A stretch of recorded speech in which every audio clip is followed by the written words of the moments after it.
Good evening, folks, and welcome to the live stream. Hope you're all very well this evening. Sorry I changed the time. I have some offline issues and I had to sort those things out, and I may start with a later time of 8:30 British time, 9:30 Central European time.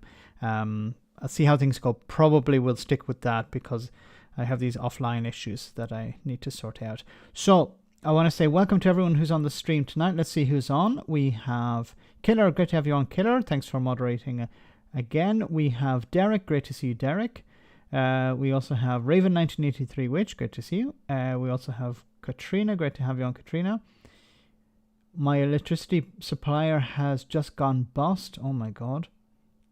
Means you'll have to move to some other company that may not be as cheap. I'm sorry to hear that. Herth, thanks so much for that. So thanks for coming on tonight. Herth, yes, Gene T, great to see you. Enzo the God, great to have you on. Hope you're well tonight. We have Lenan, great to have you on. Hope you're well. Ewan, great to see you. We also have, let me see, Chatty Rant, great to have you on. Chatty. Rumen33, great to see you. Bonsoir. We also have Michael, great to have you on, Michael. We also see John O'Sullivan is on tonight too. Colin, great to see you. Greetings from New York. Hey, great to see you. Hope you're well this afternoon. Nighttime where we are. Michael, great to see you. Sugar Free, hope you're well too. Tiny Demolition Lover, great to have you on. Hope you're fine tonight. Audrey, great to see you. Hope you're fine. Good to see you again. We also have Jed, great to see you. Chris, we also have Daryl, great to see you. Magister, great to see you. Haven't seen you in a long time. The One Web, great to see you. And so many more. We're up to almost 200 viewers. So guys, remember to smash that like button. Just say big hello to Martin, Night Raven, CGM, Boomerage, Regan Elite, Inconsequential, Simon, and so many more. Great to have all of you on tonight. Hope you're all very fine. So many things to talk about. Well, yesterday was a bit shocking because it seems we have another variant that is causing Omicron. Is the name of this new variant that is extremely concerning. It was first discovered in South Africa, or in Southern Africa, I should say, and there have been cases found in Belgium, in Hong Kong, and other parts of the world. And the economy isn't doing too well out of this. It's not just some regular variant. It seems to be something a bit more concerning. But before we get to that, let's look at this letter that Boris Johnson sent to the French president, Macron, yesterday, I think it was, and it wasn't very well received. So Macron tells Johnson to get serious on channel crisis after tweeted letter. So what happened was Boris Johnson sent a letter and tweeted it at the same time. Of course, this was for the media. It was not for Macron. If he wanted to have a discussion with Macron, he could have organized a meeting with Macron, or, you have things called diplomats that do these types of jobs too. It was not necessary to send a letter and then tweet about it. So it backfired quite substantially. It says here, President Emmanuel Macron has told Boris Johnson to get serious or remain locked out of the discussions over how to curb the flow of people escaping war and poverty across the channel. Nookie Bront, thanks so much for that super chat. I'm curious, why are you still using the old Patreon logo? Oh, I didn't know I was still using the old Patreon logo. I'll check that out. Something I was looking at when I was putting up the logo, I was like, it looks different than the one. I didn't know it was the old one, so I didn't know they had updated it. So I will change that going forward. Thanks so much for that, Super Chan. Thanks so much for that question. But I will change it with the new logo. I'll probably in the next number of videos you'll see the new logo appearing. So thanks for pointing that out. I didn't actually think about that. And I've done a few small changes to the channel. If you guys maybe have noticed some of the thumbnails, I found a new program for doing thumbnails, and I think it looks a bit retro, Max. Yes, I think it's easier to read, because sometimes when I put the text over an image, it might be a bit difficult to read. So I found a new software, a new tool for doing thumbnail images for the channel, which I think. Well, let me know in the comments, and let me know on the chat what you think of the new format. I think it's much easier to read than before. Don't you introduce daily ferry for them to prevent them from drowning? Yes, that's a good point, Aaron. Greetings from Leixlip, County Kildare, Republic of Ireland. Jerry, great to see you, Jerry. Are you living out there near Intel in Leixlip? So it goes on to say, in a further sign of the escalating diplomatic crisis since the deaths of 27 people on Wednesday, the French leader criticised the UK's decision to issue a 5-point plan via Twitter instead of conducting bilateral talks. You know, if you want to sort this thing out, you organise a meeting with the French government. The letter to Macron was sent publicly as a tweet in time for the front pages of the UK newspapers. So it was not for Macron, it was for the Daily Mail, the Telegraph, the Express. I spoke 2 days ago with Prime Minister Johnson in a serious way, Macron said at a press conference on Friday. For my part, I continue to do that, and I do as I do with all countries and all leaders. I'm surprised by methods when they are not serious. We do not communicate from one leader to the other on these issues by tweets and letters that we make public.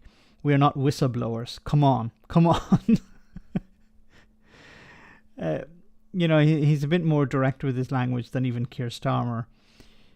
His words followed the French government's decision on Friday to withdraw an invitation to the Home Secretary Priti Patel to attend a meeting on the issue. The French Interior Minister Gerard Darmanin wrote to Patel to say the meeting on Sunday would proceed without British involvement. Darmanin told Patel the letter from Johnson to Macron suggested France take back people who crossed the Channel was a disappointment. You know what the French should do? The French should say, okay, if we take back 100 people, how many people are you going to take? Yeah, what? We're not going to take any. Okay. And look, and this whole issue is, you can see how stumbles in late, Luke. You're not late. I started a little bit later. The French take, I think it's 4 or 5 times as many refugees than the UK does. And there aren't protests about it. There aren't people in Parliament demanding that the military are sent to stop people. As far as I know, there may be. I don't even think Patel. Not Patel. I was going to say Patel. Le Pen is as extreme on this issue as the likes of some Tory MPs. DC, thanks so much for that super chat. What do you think the possibility on IndyRef 2 in the next couple of years with Beaujean, who will say no, and probably the courts as well? So I think it's definitely happening within the next number of years. I would say it's actually going to happen probably between 2022 and 2023. And this is something that Nicola Sturgeon has mentioned. So I think what will happen is they will attempt to call a referendum. The Tories will say, no, you can't. They will hold a sort of non-binding referendum, and they will tell the public this is non-binding, or they'll inform the public of such a thing. And because it's non-binding, more people will be likely to vote yes, because you don't have all the details or whatever. For people who be on the fence will say, well, if this is to send a message to Westminster to allow us to have a real one, then yes, I'll vote yes on that. And obviously that's going to be a sort of self-fulfilling prophecy in a sense, because by more people voting yes in that, it'll strengthen the hand of Nicola Sturgeon and the Scottish government to hold a real one. That's what I think what they're going to do. So they'll attempt to hold some sort of referendum. The Tories and Boris Johnson will reject it. It will go to the courts. If the courts reject it, see, the thing is, it could be accepted in the courts in England, in Scotland, and rejected in the courts in England. And if that's the case, although I'm not an expert on this, and it's better to speak to somebody who is who's more informed on Scottish independence, and I've spoken to someone like that before, David from Indie Truck Davy. We should get him on again on this issue, because he'd be able to explain it much better than I would. But there is this idea that Johnson and the Tories will try to block it, and the more they try to block it, the more they will convince the Scottish people we should be allowed to have a referendum. Johan, thanks so much for that super chat. It gets harder and harder to differentiate between the governments in Minsk and London. Yes, very good point. You're right there. Thanks for that super chat. Democracy is dying. Patel is suppressing protest. Well said, number 3. I think Priti Patel's days are coming to an end. I think she's not going to stay on for much longer as I was thinking from Scotland. I was thinking about Scotland. She's not going to stay on for much longer as Home Secretary, because ironically, the racists and bigots are angry. You would think they would be very happy with Priti Patel, but no, they're very angry with Priti Patel, because she made promises to them. And along with Brexit, they thought that they were taking back control. And they thought that when they voted for Brexit, many people, and you can find this online, and you'll find it on some Brexiteer YouTube channels, where these people thought that they were getting their Brexit. They thought that they were getting full control of the borders. They thought that they would be able to just pull up the drawbridge and stop all migrants from, or refugees or asylum seekers from coming into the UK. Stop all of them. And Priti Patel made a lot of promises. And I think she done a deal with the devil, in the sense that she egged a lot of these people on, and I think she's sort of put herself in a position where now she has to deliver, but she obviously can't deliver because it's impossible. It's, she made promises that she couldn't keep. A bit like, typical Brexiteer type of promises. But the difference here is that this is not like Brexit, where people are going to turn a blind eye. Like the way the fishermen were thrown under a boat by Nigel Farage, but they're not angry with Nigel Farage for some reason. The farmers thrown under a tractor by Boris Johnson, and they're not angry with Boris Johnson for some reason. But the racists are very angry with Priti Patel, and she tried to ride that wave, ride that wave of racism and bigotry, and I think she's heading for the rocks now, because she hasn't delivered. They see this, they're angry, and the Tories don't want to lose support. They don't want to see someone like Farage or some other racist party setting up at the next election. Look how quickly Farage was able to set up the Brexit Party, and of course this was under proportional representation, of course, but how quickly he was able to set up a party, get it promoted, and get it in, get on the airwaves, get it promoted, like get people talking about his party very, very quickly. And I think he could do something like that again if it's on immigration, and you would have the BBC, and you would have ITV, and you'd have all of the mainstream channels talking about immigration, and it would just be wonderful for someone like Farage.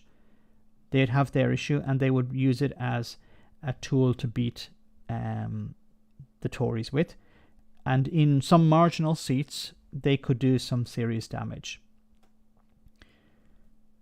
And I don't see some sort of racist party sitting down with the Tories to work out some sort of deal, because this is not like Brexit. Patel and Le Pen is the same. It's the same difference, really. Yes. Number 3, thanks so much for that super chat. A different bias is very concerned. So am I.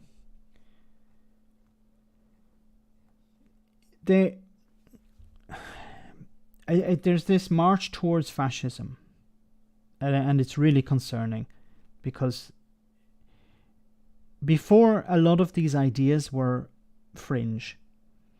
You know, this sort of language about the flags, and this sort of language about wokeism. We have to be against the wokists, the wokies or whatever.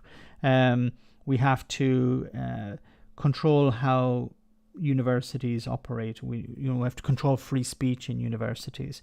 A lot of this language was fringe some years ago, even some months ago, and I think Patel and the others want to protect themselves, and they're willing to run roughshod over the law and over Parliament. And you can see how they will leak information to the media before presenting it to Parliament, and they're treating Parliament with nothing but contempt. And unless the wheels come off soon, I think, yes, there's a real concern that the UK is heading to some sort of dictatorship or some sort of fascist regime. Really, if Boris Johnson continues and he maintains his position, if he doesn't start to take a real dip in the polls, if the Tories don't start to suffer some sort of political fallout from this, I think it's going to embolden them, and they're going to become more and more extreme, because they can get away with it. Look at when it came to the corruption. What did they do when they were found out to be corrupt? They didn't really change anything. They talked about, we'll end some second jobs, but the corruption has remained. That's not going away. Make sure I didn't miss any super chat. Thanks for that. Thanks for that one, number 3. We have a super chat from Stuart Thompson. Thanks so much, Stuart. A week ago, there was a story picked up on Sky News, Kay Burley, saying that the Home Office civil servants regard Priti Patel as a moron. Yes, but a dangerous one at that. A bully, but also stupid. And I think, and I've said this before, Boris Johnson has put people in charge around him who are just yes men and yes women, not people who are competent, not people who are intelligent. They're there just to serve a purpose, and that is to do whatever Johnson says. And if you look at Priti Patel in the House of Commons, she's always by Johnson's side, and you can see her whispering things to him. You can see her talking to him as he's attempting to face down the opposition.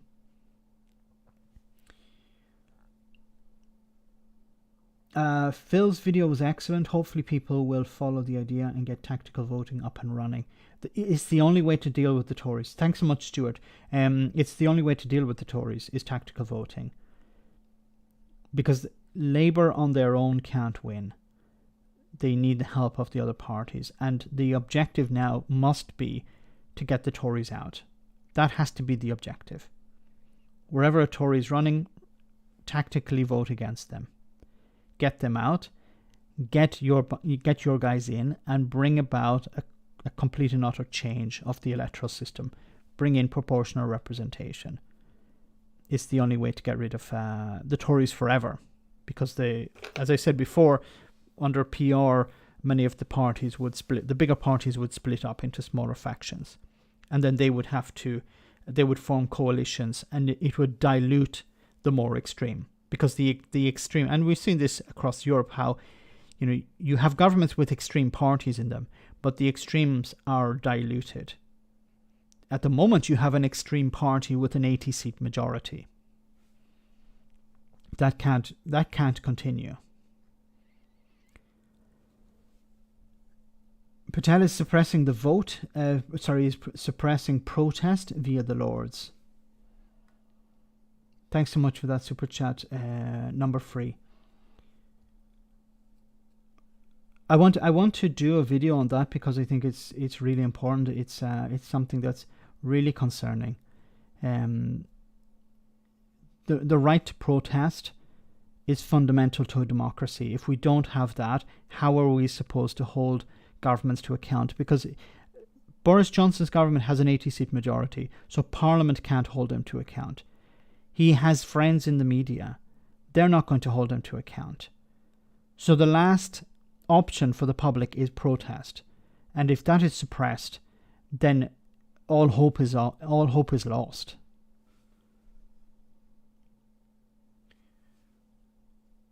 DC, thanks so much for that super chat. The Home Office Union took Boris to the High Court over Patel's bullying, and he overruled it. Yes. We will hopefully know the outcome soon.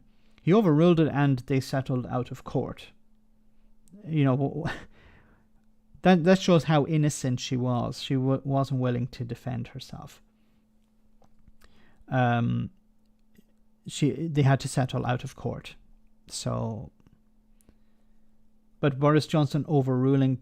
So at the time I was wondering, what does Priti Patel have on Boris Johnson? Why is he overruling? Why is he protecting her? Why not just let her go, let her sack her, or let her find some, I need to spend more time with my family sort of thing. Why not do that?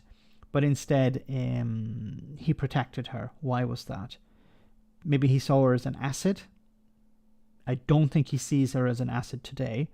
So I truly feel that her days are numbered.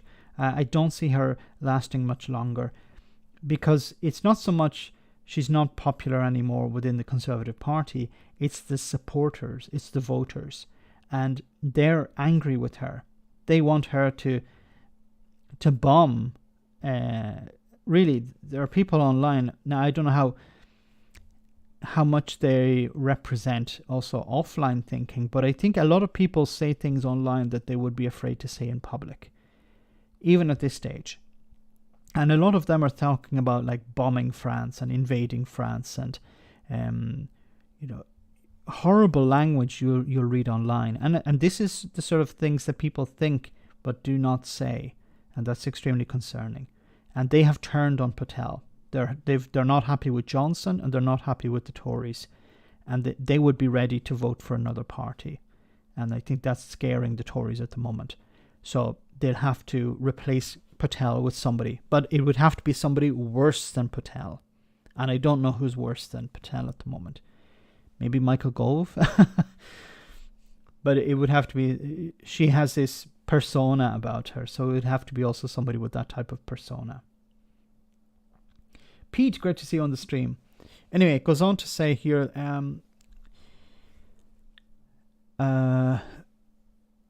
referring to Johnson's posting of the letter on social media, he added, "Making it public made it even worse. I therefore need to cancel our meeting in Calais on Sunday." The French government's official spokesperson, Gabriel Attal, added to criticism of Johnson's letter on French television, calling it mediocre in terms of content and wholly inappropriate as regards the form.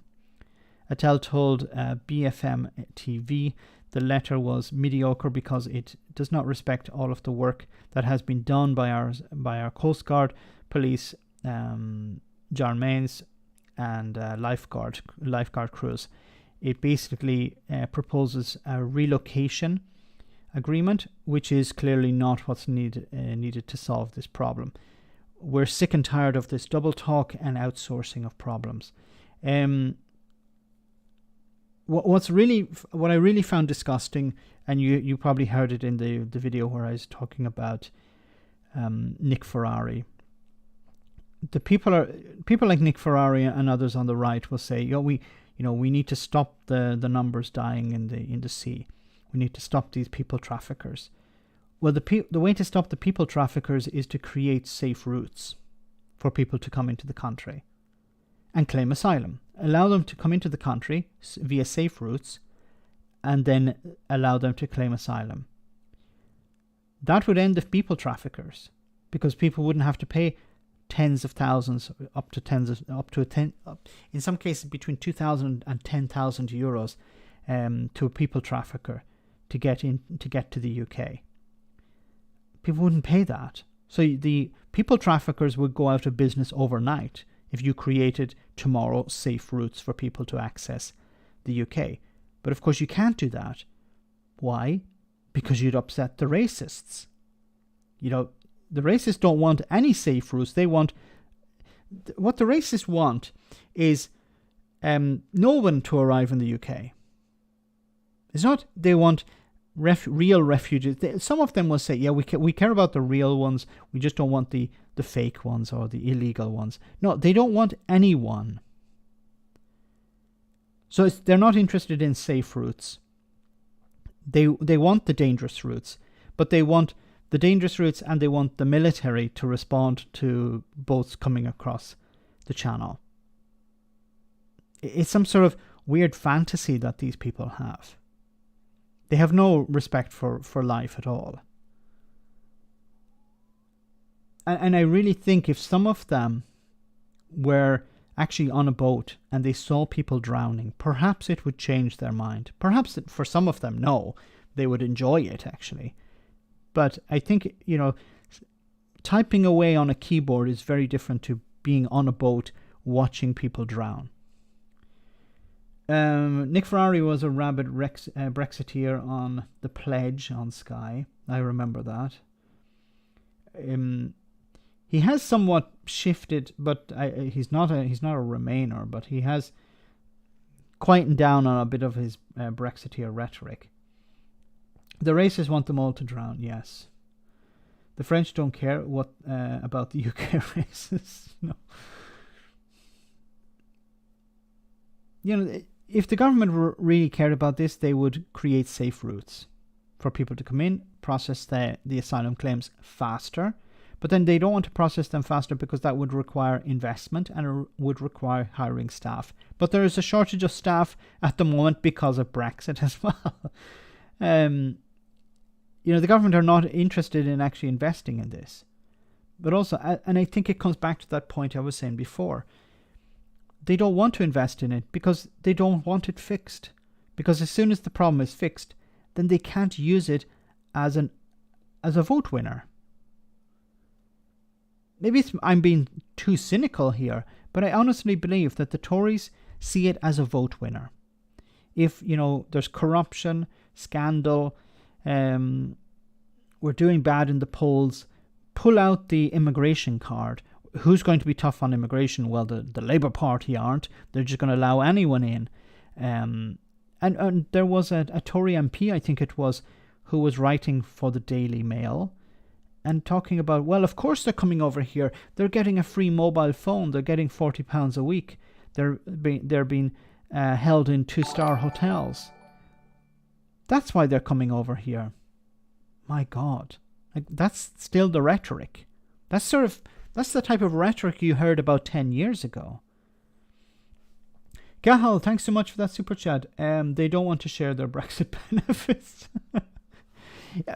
When are these Brexit benefits going to manifest, materialize? Because they keep saying, take back control of our borders. Okay, but obviously you can't use this argument today because there are people arriving. The border force aren't able to maintain the borders. Martha, thanks so much for that super chat. Thanks, Cahill, as well. Thanks so much, Martha. The new COVID variant, Britain descending into a fascist state, Belarus blackmailing Poland, and Russia planning to invade Ukraine. Fun times we're living. Yes, but it will get better. Don't ask me when, but and then in 2022 there's all the Brexit crap that's coming down the road as well. The customs checks are coming in at the beginning of the year, and then we have SPS checks coming in later in the year. which is going to create chaos. Yeah, it's not, we thought at least 2020 is over. No, 2021. Every year we say at the end of the year, at least that year is over. Next year will be better. And no, it doesn't usually turn out like that.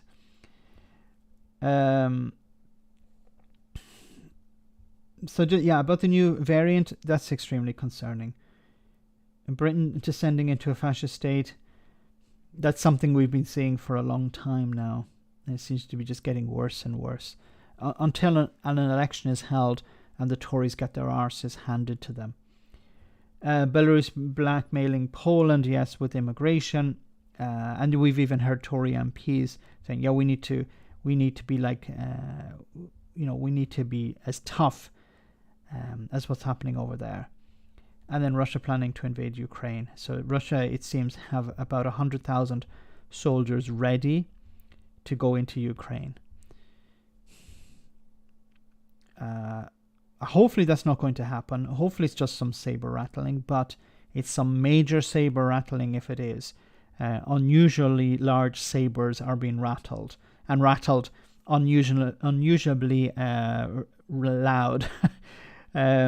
That's extremely concerning, yes. And if Russia do invade Ukraine, then we're going to see some response from NATO, and the people of Ukraine are going to suffer, unfortunately.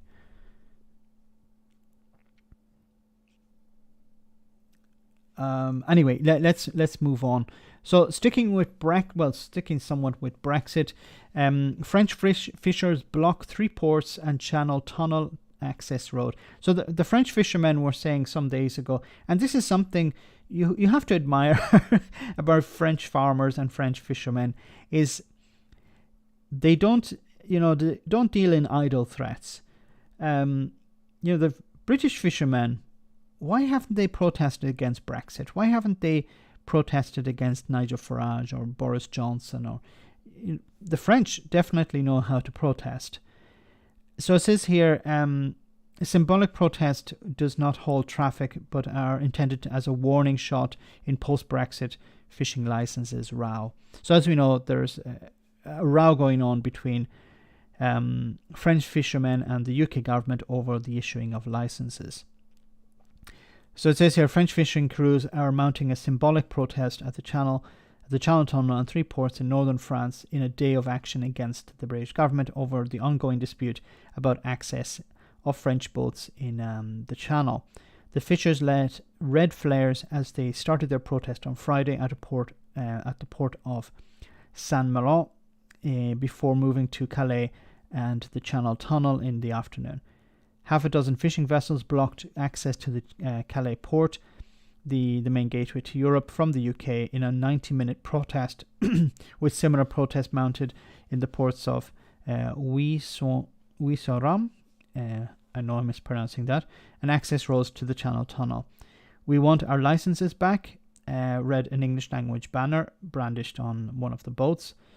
Friday's blockades did not bring traffic to a halt, but were designed as a warning shot against the British, said Olivier Laporte, the president of the Regional Fishing Committee in Calais.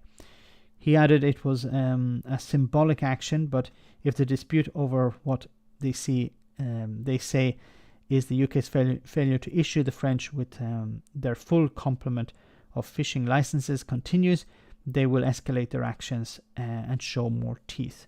So we have a video here from Sky News about the protest, so have a look at this. Yeah, just in the last few minutes, really. I mean, you can see behind us, this is one of the main freight entrances into the Calais side of the Eurotunnel. Usually it's flowing freely, but just in the last half an hour or so, a convoy, several dozen vehicles and fishermen have pulled up here, completely blocking both the entrance and the exit. You can just see there are trucks who were attempting to leave the Eurotunnel complex, but now cannot. And earlier today here in Calais, we saw the fishermen's protest protests escalate again when a fleet of fishing vessels blockaded the port entrance here in Calais for a number of hours. That protest has moved on, and now they have blocked using lorries the entrance to the Eurotunnel. Let's try and find out why. Benoit Furman is one of the fishermen's representatives here in northern France. Benoit, what is the point of this sort of protest? Will it not just alienate public support? No, I don't think it's going to alienate public support. We have strong public support, and what I like about the community here, and today you can see that a lot of professionals being united, not just in northern France, but in Normandy and Brittany as well. It's a national movement, and I think it's a great thing that despite all the problems that we're experiencing at the moment, there is a lot of support within the community and from the government and from public opinion as well. You're disrupting freight into the UK. I mean, do you really think that's the right way to go about pressurising the British government into granting these extra fishing licences? We want to be heard. That's the thing. We really want to be heard. We want the government to react. And so far, 11 months after we were promised the licences, there was nothing happening. So I think that's the last solution. We waited until the last minute, really, because we thought we're not going to do that. We're going to wait. We don't want to interfere. We don't want to do anything wrong, because there were a lot of negotiations. We're not going to interfere. But now we've had enough, really. So that's the last resort, and we hope that we're going to be heard, and we hope all we want are licenses. If we get the licenses, we're going to stop. That's all. You hope to be heard, but do you think the current tensions between the UK and France, obviously we saw Priti Patel being disinvited to this conference on Sunday on a wide range of different issues, do you think it will make it more difficult for you to eventually get some sort of agreement so that we don't have to have these sort of protests? We're kind of desperate, to be honest, and we're the victim of a political strategy and game heads. We don't want to be victim anymore. We just want to be respected, so that's why we're organising that. Okay, Benoit, thank you very much for joining us here today. Sorry, I was just reading Night Raven's comment. There's a super chat from Gareth McDonald. Thanks so much for that. Can we not just take Russia and Ukraine out for the day and try and calm the tensions?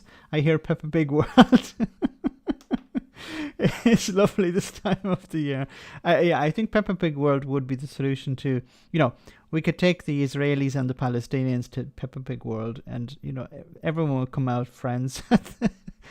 The Ukrainians and the Russians, China and Taiwan. Now North Korea and South Korea, just bring them all out to Peppa Pig World, and that was and Boris Johnson could be the entertainer for today. If there wasn't world peace after that, then I don't know what there would be. Thanks so much for that super chat. So you can see here, while the protest is not massive, it's not causing a huge amount of disruption. It's just a taste of what the French could do, the French fishermen could do if they really put their minds to it, and they really put if they blockaded the port. You imagine for a couple of days it would create absolute chaos, and you would end up having the French police having to remove them, which would not be good for the politicians in France. So I'm pretty sure they would not want to get too deeply involved in this protest. A French person who can speak fluently in English and French. How many UK citizens can speak multiple languages? Yes. Okay, let's move on. Staying with Brexit. Find vet before buying pets for Christmas, Britons warned.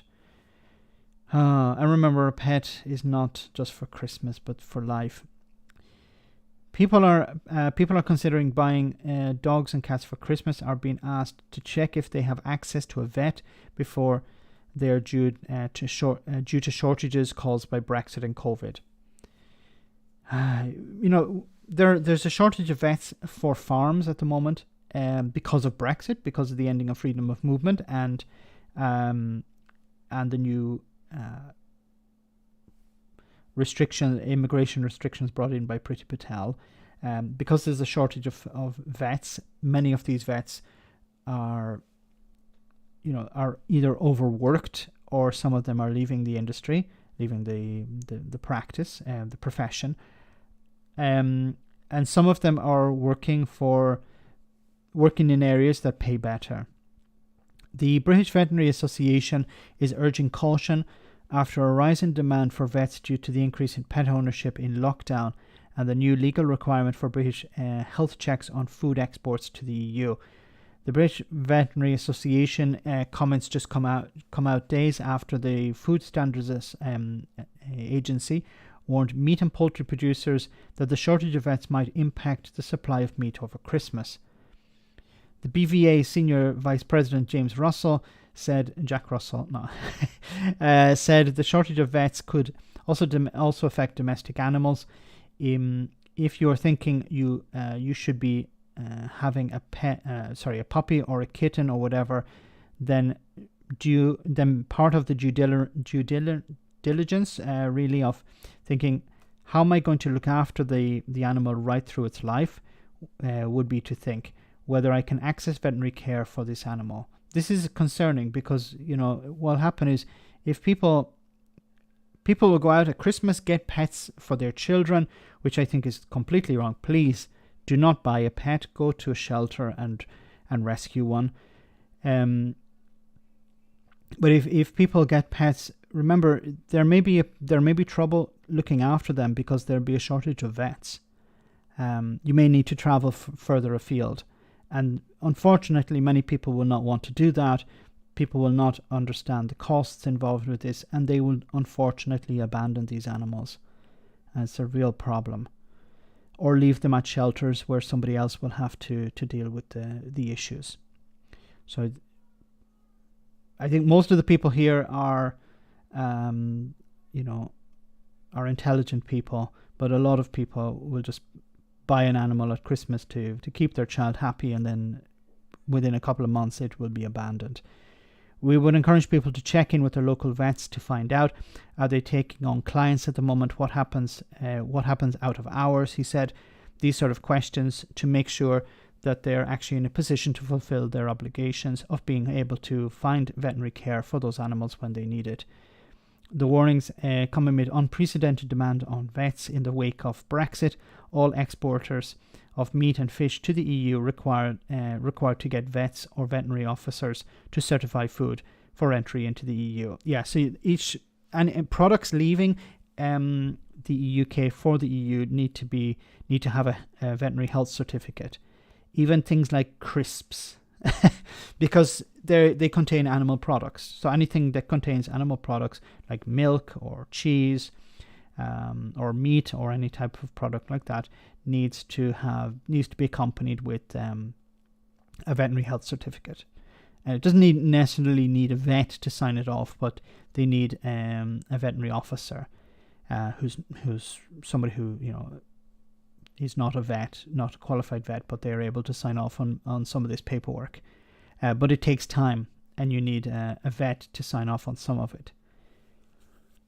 Earlier this year, exports of some fish from Scotland were halted because the Brexit rules required every box of seafood to be inspected and signed off as healthy by vets before being placed on a truck for Dover.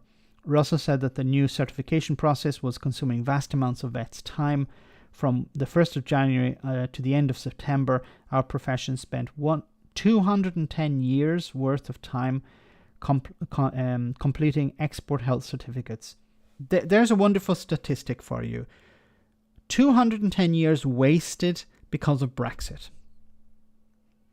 Okay? 210 years of workers' time wasted because of Brexit. I'm still waiting for some benefits. More than 3.2 million UK households have brought a pet home since the start of the pandemic, according to the latest report from Pet Food Manufacturers Association, a trade body representing the pet food industry. Russell said part of the problem was that so many of the vets working in the UK were from the EU, particularly those working in abattoirs. We're seeing much fewer of those coming into the country, both a combination of Brexit and COVID, he added. While COVID is short-term, Brexit is long-term. So, we can continue to blame COVID for a lot of this, but once COVID is over, Brexit is going to stay with us for a long time, unless, some new agreements are made. But Brexiteers don't want to make agreements with Europe because it requires compromise. On Wednesday, a senior government official told the Public Accounts Committee that the UK had built up sufficient numbers of vets and veterinary officials to conduct the checks on food and animals by offering free training to those interested in doing the work. Free training, which means is a cost. So here's another cost of Brexit. Yeah, we're going to train people up for free. Well, somebody has to pay for that. It's not the instructors are not free. The government is paying for it. So here we have another cost to the taxpayer as a result of Brexit. Why can't we just take all the people who voted for Brexit and continue to think that Brexit was a good idea, turn them upside down, empty out their pockets and pay for all of this? Some of them would have very deep pockets, it seems, especially ones at the Express or the Daily Mail. However, the committee's chair, the Labour MP Meg Hillier, questioned whether the work with exporters was diverting vets away from dealing with cats and dogs or sheep and their private practice, and all their private practice. Yes, of course, vets many vets work with farm animals, but they also work with domestic animals. But if there's huge demand for farm animals, then they're going to go and do that, and they will, there'll be fewer available for pets. It's a market. Nobody likes seeing animals put down. I dread the day my dog passes away. Don't say that, Duke. As somebody who has a few dogs, I can't think about that.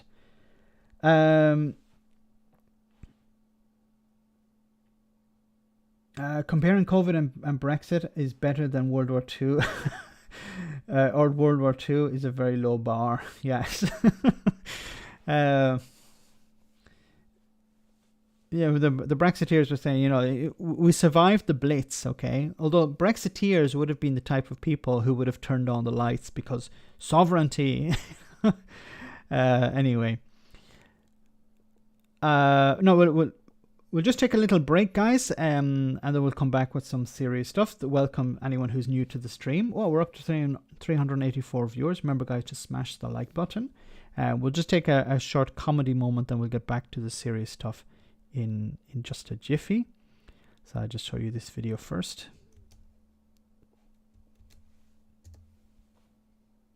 Yeah, he really loved it. Like, he was going on all the little rides while Carrie looked after the baby. Because, I don't think he's ever been to Peppa Pig World before, though I think quite a few of his kids have. But yeah, he said it was genius. Like, he was pretty impressed with the safe streets, especially because it's sort of effectively behind a paywall. He made a bit of a joke about introducing street tax in 2022. I think it was a joke because he said it would only hit the north, which would be rubbish because my cousin, who works at Gordon the Gopher World in Grimsby, but they have a real struggle because no one can get there. Anyway, we have this swine parade and everyone was dancing to Getting Piggy with it, and he looked really happy and he said, I feel like a student again, I wish Dave was here. And his aide, I think it was his aide, was like, you still haven't done your speech and you need to do the speech. And he said, this is my speech, down with the BBC, which didn't make any sense, but but yeah, he was really happy to get the family discount, though we couldn't work out why Zach Goldsmith was part of the group. Oh, very good. So let's move on to something quite very serious, away from Peppa Pig World. Boris Johnson visiting Peppa Pig World. Breathing tax. It says here, first European case of new COVID variant detected in Belgium. So the first European case of the new B11529 variant has been detected in Belgium as the UK imposes new restrictions on travel from South Africa and 5 other nearby countries because of the risk that vaccines may not protect against it.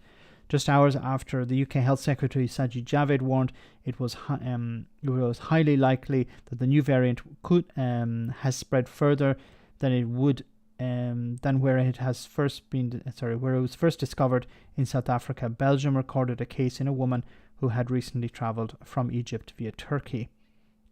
The case was identified in an unvaccinated young adult woman who developed, unvaccinated, not sure why, developed mild flu-like symptoms 11 days after travelling and had no links with South Africa or other countries in southern Africa. That's concerning. The identification of the variant in Europe raises questions about whether the restrictions on travel from 6 African countries will be enough to stop the variant reaching the UK.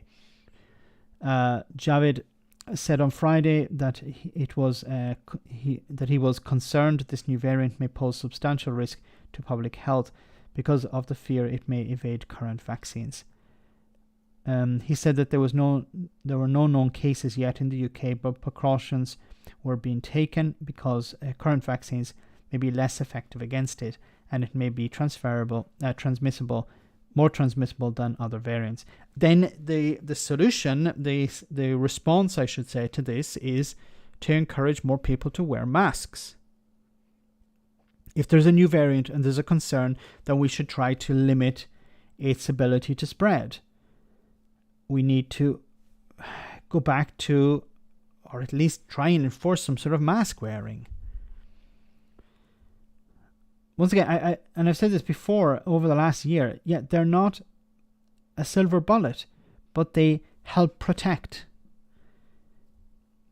Flights from 6 countries, South Africa, Botswana, Lesotho, Eswatini, Zimbabwe and Namibia, have been temporarily banned from midday on Friday until hotel quarantine is set up again.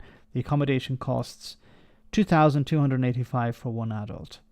That's returned, or maybe never went away. From 4 a.m. on Sunday, UK and Irish nationals arriving from those countries will be required to book and pay for a government-approved hotel quarantine for 10 days. Non-UK Irish nationals will be banned from entry. Any UK nationals who arrive from these countries before Sunday. Why are Irish nationals allowed? Don't understand that. Okay, but I understand the common travel area, but is it really necessary to maintain the common travel area during a pandemic? Any UK nationals who arrive in the country before Sunday or who have arrived in the last 10 days must get day 2 and day 8 PCR tests, even if they are vaccinated, and isolate at home along with the rest of their household. NHS Test and Trace will be contacting any travellers in the category and asking them to get PCR tests and undergo isolation. Javid said the government would not do anything to help British nationals to get back from South Africa before midday, and argued that the best thing for anyone who was now on the red list country was to make their own way back and enter hotel quarantine from Sunday. We're not talking about significant numbers of people, I imagine. Or maybe we are.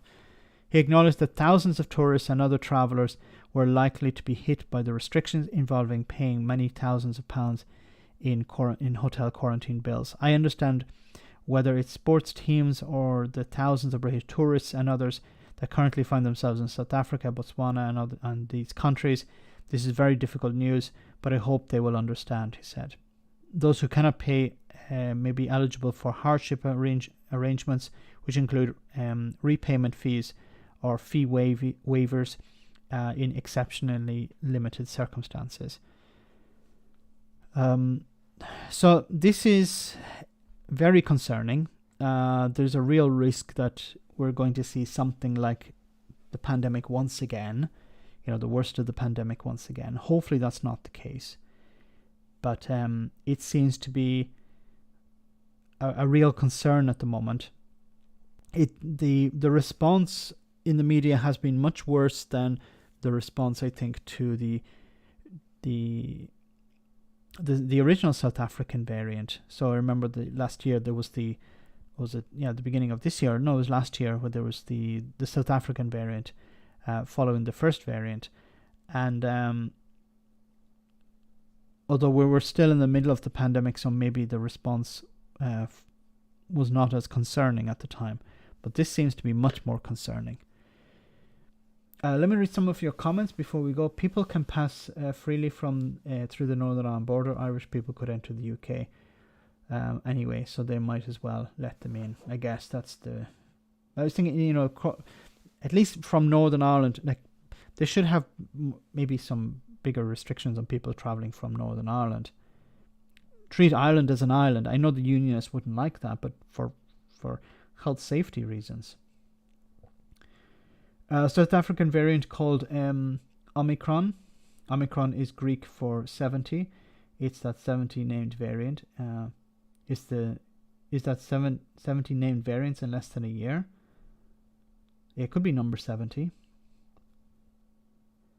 EEK E484K Max. Not sure what that's about. South African variant BIS. Hope this ain't going to take off again. I really do. I really hope so too, because we can't go through this again.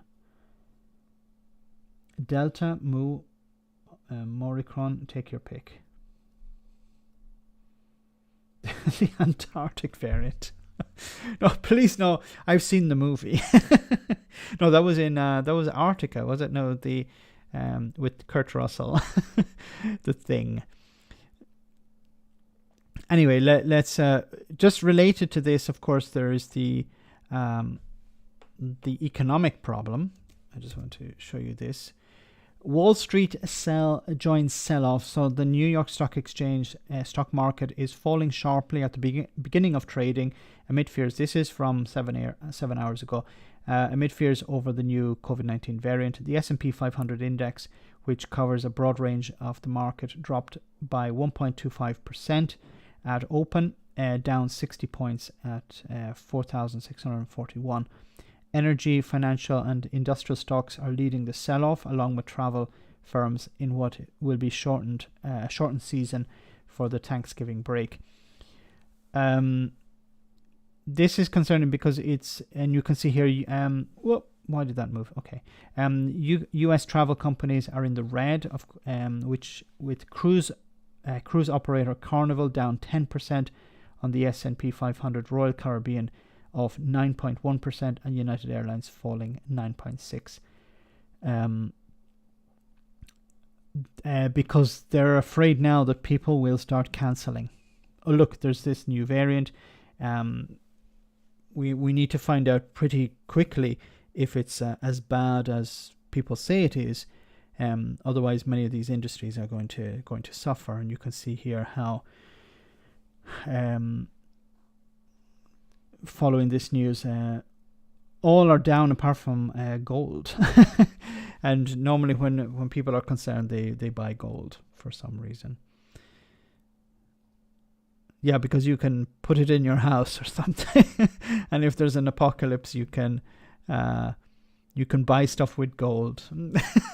You know, it'd be more clean water or toilet paper, I think, is worth more than gold. You can't eat gold. Okay, that's all it says on that.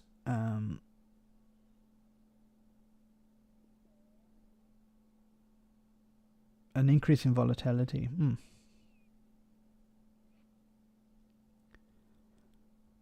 Okay, so it doesn't sound very good. I will have to keep monitoring the situation. Okay, moving on from that. I want to show it to you. First I want to show you this video. Oh my God, this is my old friend Peter Bonehead. Sorry, Peter Bone was interviewed. Was interviewed by Channel 4 News about the crossings. Well, let's hear what Peter Bone had to say. Brexiteer and Tory MP, who's been in the House of Commons since the beginning of the House of Commons, I think. The only way we're going to stop this, if we make the route unviable, and it seems to me that it's a very simple solution to start with, is to get people who arrive in this country from France taken back in a ferry to France. And then they will just come back again. So how is that fixing your problem? How is that a solution? So your solution is when people arrive, we put them on a ferry and send them back. And then in a few days' time, we meet the same people again and we send them back. And then a few days' time, we find the same people again and we take them back. That's your solution to this? And that would make the route unviable. Why would people cross, pay lots and lots of money to these evil gangs if they knew they weren't going to finish up in the United Kingdom? Because international law says that they have a right to claim asylum. That's why they'll come. That. Because they'll know that international law says... International law. We break international law in limited and specific ways. ...that many of them have a right to come here and claim asylum. Well, as I understand it, the first safe country asylum seeker arrives in, they have to apply for asylum. No, they do not. Now, either Peter doesn't understand this, or Peter is pretending not to understand this. Asylum there, which they don't clearly have to. France. That's Britain's position, but France it's not is a safe country and should do so. But if we want to save lives, and I'm afraid... No. See, this is what I find a little bit frustrating about the journalists, is they just let him say his crap, they challenge him a bit, let him finish his phrase, and then move on. No. I would say to him, where? Can you point to the law where they have to stay in the first safe country that they arrive in? But please show me where. Where does it say in the law? In international law, where? Please, Peter. No. Before you can continue, show me, back up what you have said with some evidence. Otherwise, what's the point in continuing this interview? These weren't the first lives that have been lost this year. It's just that there's a large loss of life at any one time. But it's been going on throughout the year. We've been losing people in the Channel. You have to stop the route. And if the French understand that and want to do something about it, then agree a returns policy. And what about a returns policy to Britain? Would you support that as well? No, of course not. Why should France take back people who want to go to Britain? As I said before, you take people back and then they would say, I don't want to be here. But you must stay here. Why? Because Peter Bone wants you to stay here. Because Peter Bone doesn't like going down to his local Tesco's and seeing, and hearing people with strange voices. But why are you treating this as a crisis when net migration is currently negative? There are more people leaving Britain than arriving. Of course it's a crisis, because my voters, who are racist and bigoted, think it's a crisis. I've been telling them it's a crisis for the last 20 years. And our friends in the media, the Daily Mail and the Express and the Sun, have been telling them the same thing. Of course it's a crisis. If it's not a crisis, then who's going to friggin' vote for me? Did you go and tell your constituents that, or do you portray this as an immigration crisis? I'm not talking about immigration. I'm talking about these evil smuggling gangs.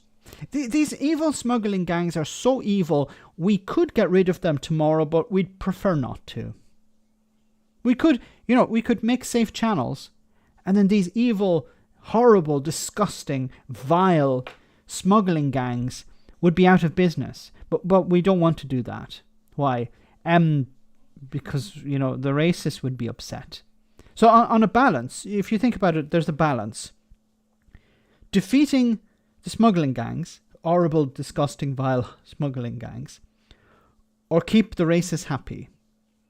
So, well, obviously you can see who's winning out here. That are putting people's lives at risk. Are going across the channel. And you could put them out of business overnight. I'm not talking about immigration. I want to stop these gangs, and you stop it by the quickest and easiest ways to make the route unviable by returning people to France with the... It's like saying we're going to put drug dealers out of business by making drugs illegal. What? Yeah, if we make drugs illegal, then, all these drug dealers will go out of business. No, that's not how it's working. That's the opposite. You're making huge amounts of money for these people because there's a business. Take the business away. Once again, does Peter Bonehead actually believe what he's saying? That's my problem with a lot of these politicians. I know it sells well in his constituency. Although he probably is in a safe seat. I haven't checked recently, but I'm pretty sure he's in a safe seat, so he can pretty much say anything. and people will come out and vote for him. But unless he thinks it himself, he's like lost his marbles or something. And he thinks that, yeah, if we continue to keep this illegal, then we're going to punish the people who are profiting from it. Drive anything underground and you'll make gangs or vile individuals rich. Maybe start enforcing labour laws to discourage migration, but the Tories won't. Look, there are many people who are profiting from desperate people who don't know the protections that they have. And of course, as a consequence of Brexit, the Tories want to erode the existing protections for workers, just to make it even worse than that, which in a sense would allow unscrupulous employers to abuse people even more and pay people even less. Well, no, that's a very dangerous... Sorry, Hert, thanks so much for that super chat. Sorry, I didn't say thank you. Thank you so much for that. Sorry, I'll just go back a little bit. Bible by returning people to France with the French Well, no, degree. that's a very It'll be good dangerous for way, France. as we've seen tonight. The quickest way to stop it is to create a safe means for people to claim asylum in Britain. Well, there should be safe at the borders, Bill. What? If you turn off the sound, if you turn off the camera here, you think it's Michael Caine talking, but he gave you a solution there, and your response is the safe routes. Let's hear. Well, there should be safe at the borders, Bill. Which he doesn't even know what he's talking about. The safe at the borders bill. What? You're not even making any sense here. He just wants, yes, the border bills will make it safer. No, it won't. The border bill is about punishing people who have arrived in the country, not making it safer for people to arrive. You talk about we're going to punish these people traffickers, but these people traffickers are not in the UK. He doesn't even understand how this thing works. People pay people traffickers very far from the UK. They pay money in their home countries. They pay money along the way. When they get to France, you want to go to the UK? Okay, we'll organise a dinghy for you. Hand over your cash. Get in the dinghy. Start the engine. Point the boat in that direction and keep going until you find land or you find a boat that will rescue you. How is the UK government supposed to arrest those people on French soil using legislation within the UK? who's talked about it, will have safe routes for people to claim asylum. But even if you had that in... And now we have well, even if you did have safe routes, it still wouldn't work. What? Asylum. But even if you had that in place now, there would still be economic migrants trying to cross the channel illegally. Why? Why would somebody pay 2,000 or 5,000 or 10,000 euros to somebody to get in a dinghy, who says get in a dinghy, when you could arrive at the port and pay 300 or 400 euros to cross with on a ferry? Why would somebody pay 5,000 instead of 300 or 500? I don't know how much it costs. I have never travelled across the channel on a ferry. Maybe you can get a day crossing for 60 quid or something. Who's going to pay that? If there's a legal route, why would they, a safe route I should say, why would they take the dangerous route? He said, yeah, even if we had safe channels, people would still take the more dangerous ones. No, they wouldn't. This makes no sense whatsoever. There'll be economic migrants trying to cross the channel illegally. And if we want who we currently need because we've got shortages of labour and... Wonderful. We got shortages because of Brexit, as a consequence of something that you campaigned for. Cross the channel illegally. And if we want who to we stop currently need because we've got in the shortages channel, of labour and negative net migration. That's my point. If you want to take it to immigration, which you just have. You've just been talking about economic migrants. The channel in small boats. And that's the most important thing. And you do it by making this trafficking people smugglers' route unviable. These people are... Yeah, we're going to make it unviable by making it more difficult for people to cross. These people will be more desperate, so they're going to pay people traffickers more money.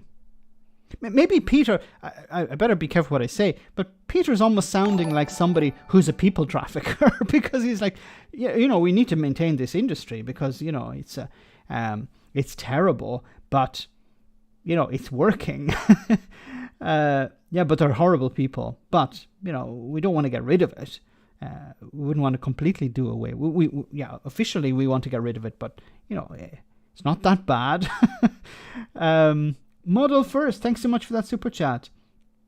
Have you ever tried the food on the ferry?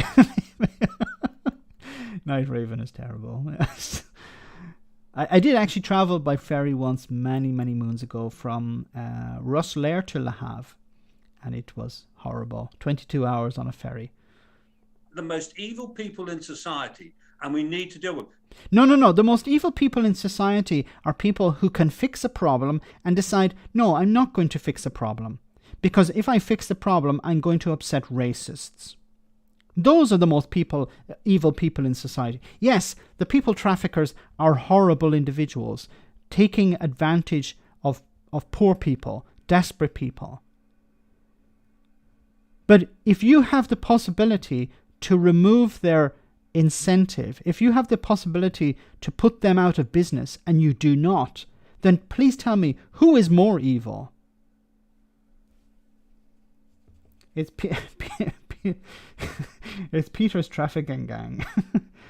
I'm not suggesting that Peter Bone is a people trafficker, okay? But he sounds like somebody who would be supportive of it, because obviously he's not interested in stopping it, because he could. But unfortunately for him, it would piss off his voters, the racists and the bigots who want him to appear tough, like Priti Patel. Be tough. You know, put wave machines in the channel. Send them back with armoured jet skis. Send in the Royal Navy. Send in a few frigates. A destroyer. An aircraft carrier even. That would send enough rubber dinghies back. These are people who want to get to the UK. Telling them we don't want you is not stopping them. Forcing them back is not stopping them. These people are desperate. They want to get to the UK. Wouldn't it make more sense to bring them in and invest in proper facilities, to proper processes to process them?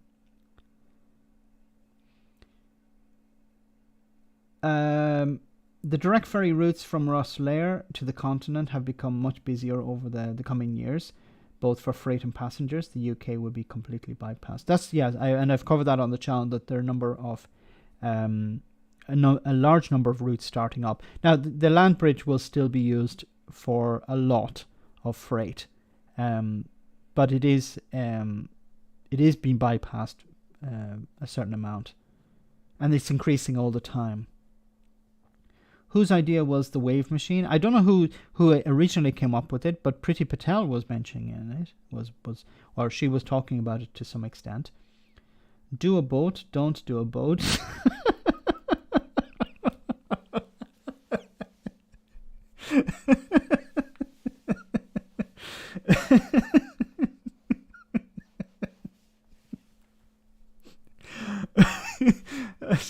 I shouldn't be laughing at things like this, but that would be Boris Johnson's suggestion to people. Don't do a boat, do a boat, oh my God. Oh. Do they realize Calais is the safest and quickest route across? These people are that these people are as dangerous as that is. They would want to force them into more dangerous crossings somewhere else, probably. Send in the SAS, because Pitbull Patel has got the back passage the size of Jesus. Celtic Hammer, that's terrible. Stop laughing, you're making me. Max.exe has stopped working. You know, I love that. Do both, don't do both. Like Boris Johnson. Anyway, that was Peter Bonehead. So, switching to this one.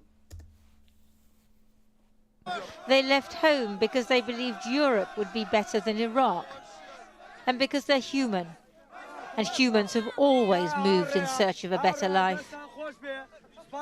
Today, on the Belarus-Poland border, Iraqi Kurds pleaded with European countries to let them in.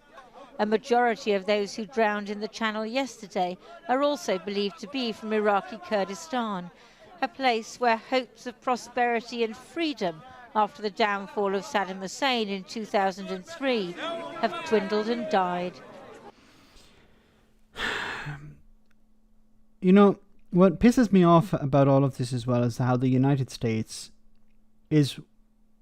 You know, how many people have the United States taken in as refugees from Iraq?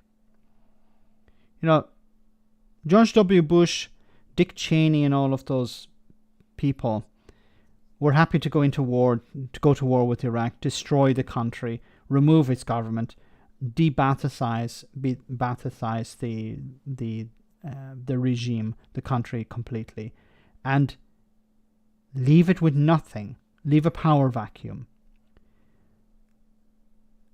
And then when things got uncomfortable, leave and abandon the country, basically. And then people flee the country, and what does the United States do? It basically closes its doors, and Europe picks up the slack. Yeah, that's what the racists would be saying. They can't be that bad. They've got pens and paper. Yes. Our leaders not good and government not good. Haven't food, haven't oil, haven't water, haven't electric, haven't anything.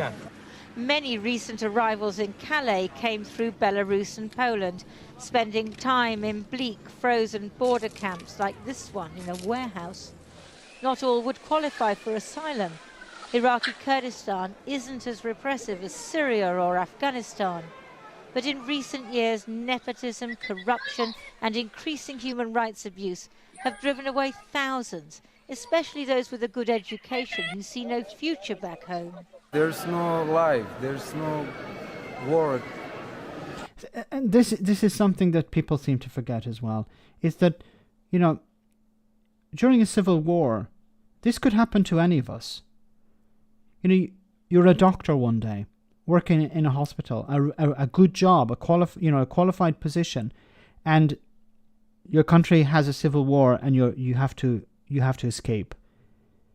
You could be middle class, upper middle class one day, and then you are crossing a channel in a rubber boat the very next. It could happen to anyone. And you know, we tend to think of the poor, the working class, and I'm not saying that, of course, it doesn't exist, but there are many middle class people who are finding themselves in very desperate situation where they've gone from, you know, relative wealth to escaping the country with whatever clothes they have on their back. I graduated from a good department, but still I'm jobless. Yesterday, university students in the town of Suleymaniye were protesting, ostensibly about the suspension of their allowances. But their anger goes deeper. They say only those connected to the two main political clans, the Barzanis and the Talibanis, can get a job, and the regional government has become more authoritarian. People have been arrested, they have been tortured, and still we have secret prisons in Kurdistan that people even cannot talk, like the families cannot talk that they have been arrested, because they will be also, how to say, punished. And in this situation, of course, people don't feel safe. Across Iraqi Kurdistan, families are following their children's progress through Europe on their phones. Maybe they underestimate the danger because they understand only too well what makes a young person pick up and go. He was unemployed. It was time for him to marry, to settle down and start a family, but he couldn't afford it. So he left because of his suffering. He felt hopeless and had nothing. He left to get a future. Every day now, several groups of Iraqi Kurds are forced to fly home from Minsk to Erbil, their hopes and life savings all gone. Others remain in Belarus, some still dreaming of Britain, now knowing that they too could travel thousands of miles in hope, only to lose their lives in that final cold, wet 21-mile stretch across the English Channel. And related to this, I want to show you this video. Peering out and tracking the sea for migrants, Juliet Walford sees herself as part of a new home front defending the coast.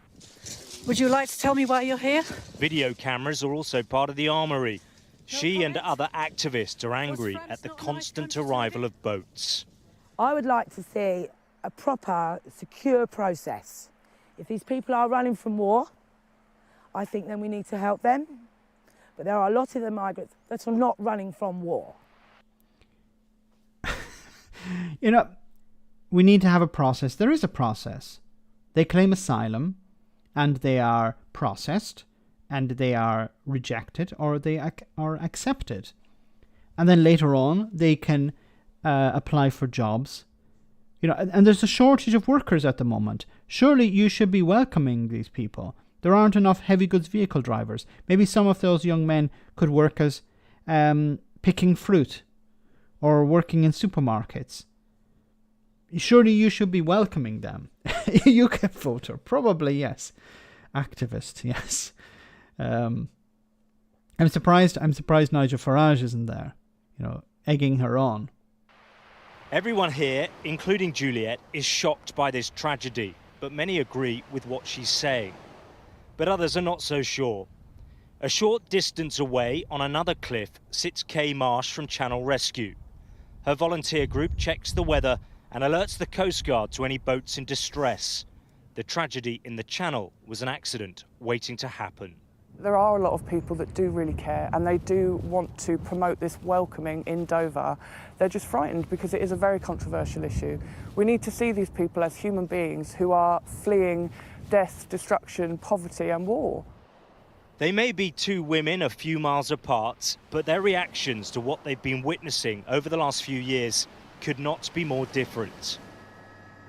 But they do agree on one thing: the government's handling of this crisis has been disastrous, and more will die at sea without a solution.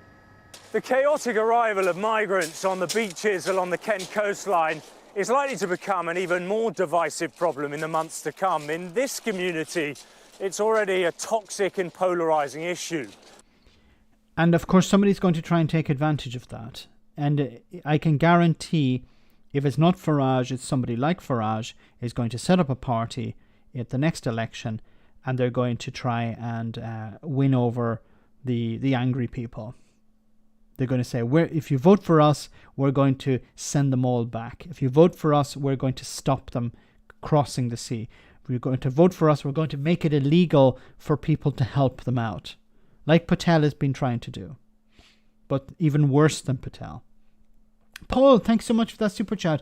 Keep up with the good humour, covering the absurdity that is the UK politics. Yes, thank you so much for that. I try. I live to give, as Homer Simpson once said. Ton, thanks so much for that super chat. Hope you're well tonight. Is the asylum process working as well as the process to deliver licenses to French fishermen? Maybe it's the same office. Maybe it's the same office doing the same work. They only have one guy doing everything. He's like, Kevin is, he's overloaded with paperwork, and he just can't keep up. And the optics of all this for the government could well become a political liability. It's all extremely damaging for a party that campaigned on taking back control. Taking back control. Remember Boris Johnson? Get Brexit done, we'll take back control. Take back control of our borders, our money, our laws. Unfortunately for Brexiteers, and I'm talking about the politicians who are Brexiteers, They can't really sell this anymore. Kevin needs water. And sovereignty. At the heart of all this are, of course, the migrants, nearly 26,000 arriving in the last year. Some stay at this former military barracks in Folkestone. Hushang Ibrahimi is typical of the asylum seekers we meet. An Iranian Kurd who converted to Christianity. He tells me he faced death threats and had to flee. It was dangerous for my life. Something is coming dangerous to my life. You were scared to stay in Iran? Yes, it was like this. It's clear to many here that the Home Office is failing to deal with the numbers claiming sanctuary. This is a problem entirely of the Home Office's own making. There is enough accommodation. The problem is that asylum claims are not being processed quickly enough by the Home Office. They should take 6 months. They're taking 18 months minimum. Oops. Sorry. Why is it taking 18 months minimum? It's meant to take 6 months. Why is it taking 18 months instead of 6 months? Probably because they can't find the staff, or probably because the government don't want to invest in dealing with this. I think there's a sort of there are two aspects to this. One is they don't want to process asylum claims quickly, because then that would mean that it was working. But they don't want to show it working because then it will piss off the racists, because they'll be able to process more people. More people will likely be able to stay because they'll probably have more of a legitimate, or they'll have a legitimate claim. It makes more sense just to keep people in a sort of limbo and then deport them. But it's costing huge amounts of money to deport people, and it's costing huge amounts of money to keep people in this type of limbo. And I really don't understand why it's taking so long. If the government really did care about carrying out these processes faster, then they would invest the time and money and the resources necessary. But I still think there's this: we need to appear tough. We need to appear as uncaring, because that's what the racists and bigots want. So guys, we're almost Kevin needs a meal. It was fun, Kevin, a meal. Hopefully there's no Kevins on the stream tonight. So guys, I want to say a massive thank you to everyone who came on tonight. Thanks for all of your support. Remember, you can become a patron and you have access to Discord. After the live stream tonight, there's a chat on Discord, and we'll continue the discussion about the issues we've raised tonight. I want to say a massive thank you to everyone who sent a super chat. Those are greatly appreciated. Thank you so much for that. And of course, the moderator is doing a wonderful job as always, keeping the trolls at bay. I think we're having fewer and fewer trolls, which is either a good sign or a very bad sign. I don't know. The trolls don't exist anymore, or they're afraid to come here. So thanks once again to everyone. Before we finish, of course, we have our one for the road, so don't go yet. We have our funny video for the end of the stream tonight. And of course, I'll see you next Tuesday, probably at the new time of 8:30 or 9:30 Central European time, but I will confirm it. Anyway, let's enjoy our video for the last one tonight. The problem is our boys don't have any good role models anymore, and as a result, they're turning to crime. Really? Yes, according to my records, before there was a female Doctor Who, the police barely had anything to do. Now they're swamped. Are those official records? They're officially my records. Right. So we need more positive male role models on TV, and it's your job to provide them. I'm not saying we'll privatise you if you don't, but I'm also not saying that. Well, we've had a few ideas. Hit me. Or are we not allowed to say that these days? Too masculine and violent, probably. Stroke me. No, that's worse. Just tell me the ideas. Right, so how about a drama about a man who stays at home to look after his kids whilst his partner goes to work? Sounds a bit feminist to me. Can he also be a spy? Why? Needs more action and adventure. Okay, well then how about the story of a man who risks his life every day to help people in peril? I like it. By working on a lifeboat in the English Channel. I don't like it anymore. Do you have anything aspirational? How about the heartwarming story of a young footballer who rises from a difficult childhood to become a star player in his national team? Good start. And who then campaigns for other children to have access to free school meals. It's a shame you made it political. Okay, different tack. How about a historical drama? Yes, all of our best stuff happened ages ago. About a band of men who live in the forest. Outdoorsy, self-sufficient, a bit who dares wins. Tell me more. There's sword fighting and horse riding. It's dangerous, but in a good way. And they steal from the rich to give to the poor. No. Bit woke. A city banker, love it, who also helps run a food bank. I don't like fantasy. A heroic refugee. No. Okay, well, do you have any ideas? Okay, well, I mean, this is just off the top of my head, but how about the triumphant riches to riches story of a man born into privilege who ends up with 4 wives and an indeterminate number of children? He decides he wants to rule the world, and everybody lets him. Why do they let him? Is he really handsome or charismatic? Weirdly not, but some people think he's a bit funny. I'm not sure anyone will buy it. You'd be surprised. Well said. So Matt Green, once again, wonderful comedian. Check him out. So guys, have a great weekend. I'll see you next Tuesday for the stream. And be careful out there. We know there's some bad variant on the loose, so be careful. And as Boris Johnson always says, be alert, stay alert. So have a great weekend. I'll see you soon. Take care and good night.